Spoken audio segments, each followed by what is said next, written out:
এক গ্রামে ছিল এক গরিব ও অসহায় ছেলে, আর তার ছিল একটি ছোট্ট আদরের বোন। বাবা মাকে হারিয়ে তারা হয়ে গিয়েছিল নিঃস্ব।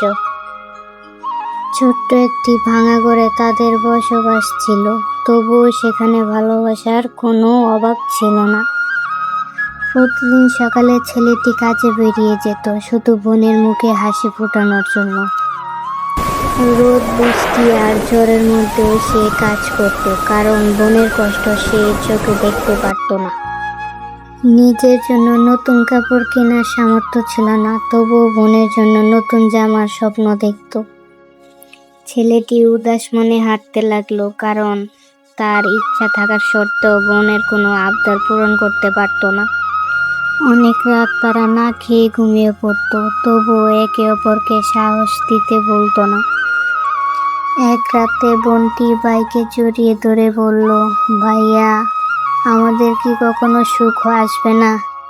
ছেলেটি চোখের জল লুকিয়ে হাসলো আর বলল, অবশ্যই আসবে, একদিন সব বদলে যাবে।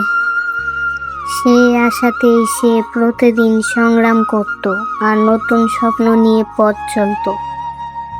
হাজারো কষ্ট তাদের জীবনকে ঘিরে রেখেছিল, তবুও তারা হার মানতে শিখেনি, কারণ তাদের কাছে টাকার চেয়েও বড় ছিল ভালোবাসা, আর সম্পর্কের চেয়েও বড় ছিল না কোনো সম্পদ। বোনের একটি হাসির জন্য ভাইটি সবকিছু করতে পারত, নিজের সুখ, স্বপ্ন ও অনায়াসে ত্যাগ করতে পারত। এভাবেই কষ্টের মাঝেও তারা বেঁচে ছিল, একে অপরকে ভালোবেসে আর আগলে রেখে।